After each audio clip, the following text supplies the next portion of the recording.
Hi guys, it's Angie with Fun Endeavors Tie-Dye Lab. Today I'm going to make a Hemostat Mandala and gravity dye. This is another one of the shirts that I didn't end up filming the process of folding the mandala. And I'm very sorry for that. I don't know what caused the camera debacle, but I have several videos though that show how to fold a mandala. I'll leave a link to one of those down below. Then as you can see, I used curved hemostats and I faced the curve toward the center of the mandala. And I alternated adding hemostats on either side of the fold. The line that you see drawn on the shirt shows where the neck of the shirt is so that I don't take the hemostats too far up. After tying the shirt, I went ahead and placed it aside to allow it to dry out completely. I like to dye thick folds like this when they're completely dry because I feel like I get better color saturation in the middle. If you'd like a little bit more information about this topic, I have a blog out on my website, and I have a link to my website down below in the description for this video. Because the shirt is completely dry, I've added some soda ash solution to a spray bottle, and I'm going to spray the shirt with the soda ash solution. That's going to do a couple things. Since I'm dyeing this outside, it's going to help keep the dye from blowing around as much because it's going to stick to the top of the shirt better. The other thing it's going to do is it's going to help keep the shirt from drying out as quickly. It's summer here in the South, and so the temperature is at least 100 degrees Fahrenheit, which means my heat index is probably close to about 110 degrees Fahrenheit. I'm going to add a different color blue to each one of the sections on the mandala. I've started with sky blue from Dharma Trading Company, and then right up next to the hemostats, I'm going to add one small line of indigo blue from Custom Colors. I'm only going to add it to the lower side of the hemostats, almost like a shadow or to give just a little bit of dimension to the mandala.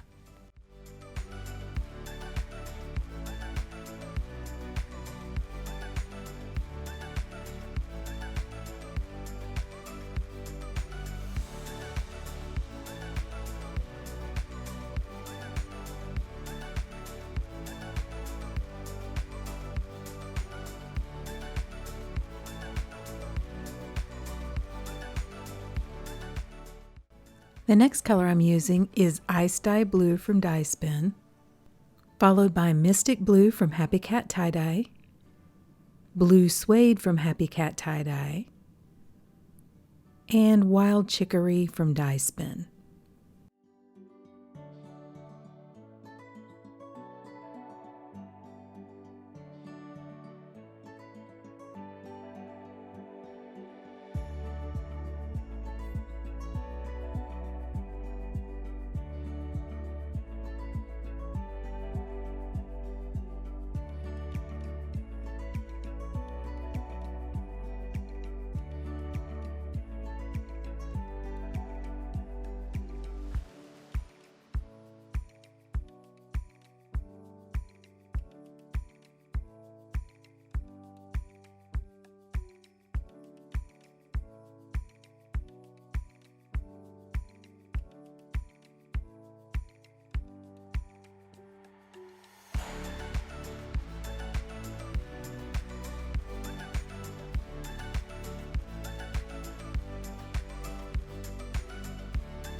In the area outside of the mandala portion, I'm going to use Sapphire Blue from Dharma Trading Company.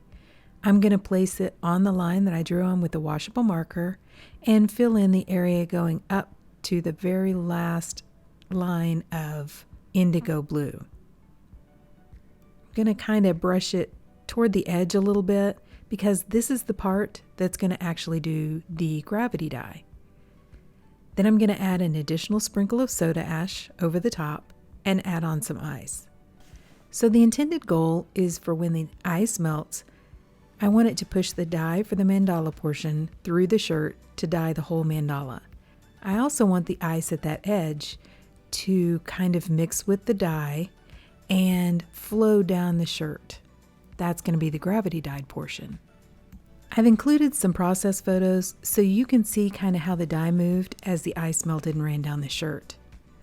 I ended up coming back probably about every hour in checking the shirt, and it only took less than an hour for the ice to melt each time.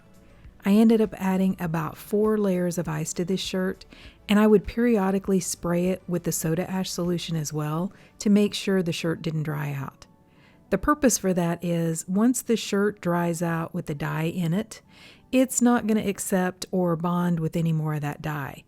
So I don't want the shirt to dry out until the dye's gotten all the way to the edge of the shirt and it's had plenty of time to go ahead and bond with the fabric. After all the ice melted, I went ahead and laid a tub lid over the top of this shirt just to make sure I kept like the squirrels and the birds and any other curious little critters off the top of the shirt. I left it outside and I allowed it to process for probably about 36 hours. It did not need to stay out there that long. I was away from the house and so I had to just go ahead and leave it. It did totally dry out by the time I got around to rinsing it, but it had had plenty of time with it still remaining damp for the dye to properly bond with the fabric.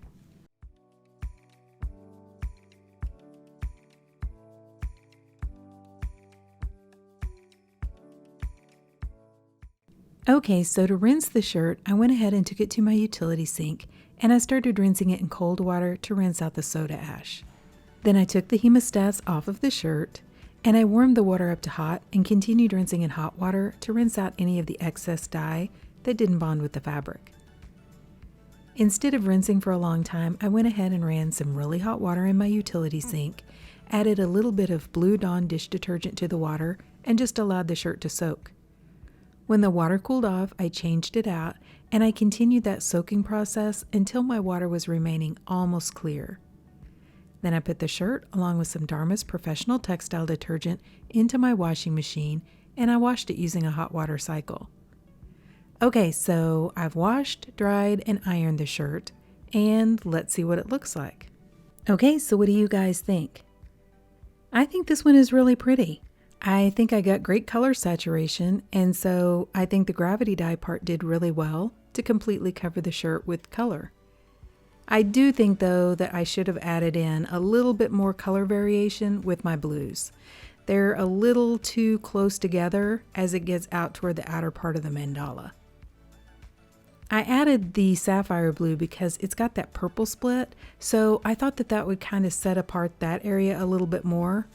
But really the purple split only shows up right up next to the mandala, which is okay, but I was expecting a little bit more purple streaks in this shirt. I do think adding the indigo though gave a little bit of dimension to the mandala. I noticed it especially up in that center portion of the mandala, and I think that's a cool effect. But like I said, I really think that I should have maybe added some lighter colors in, or just even a different color palette. Maybe added in some greens or purples or something. It just is a little too blue, especially on the outer portion of the mandala. But I do like the dye movement. I noticed that especially like up in the top portion of the shirt and on the back of the shirt. And I think that looks really cool. So on the front of the shirt, you see the mandala, and then as you're walking away, you see that cool, dye flow on the back of the shirt. I noticed too when I was photographing this shirt that the part of the gravity dye that laid against my metal rack kind of has that imprint of the metal rack and the metal rack edge. That's the first time that's ever happened, and I thought that was kind of funky. I didn't really notice it just when I was looking at the shirt, but when I photographed it and I was doing some close-ups of the shirt, that's when I noticed it. So overall, I really like the shirt. But what do you guys think? Please drop me some comments down below and let me know. And again, I am so sorry that I didn't get the folding portion on video. Like I said, I did a couple of shirts before I realized that my video camera was on, but it wasn't recording. So I still have a couple more shirts that are messed up like this. But I do have other videos where I show how to fold a mandala. So if you've at least enjoyed watching me dye this mandala, I sure would appreciate it if you would like the video and subscribe to my YouTube channel. If you'll hit the bell, you'll receive a notification whenever I upload a new video.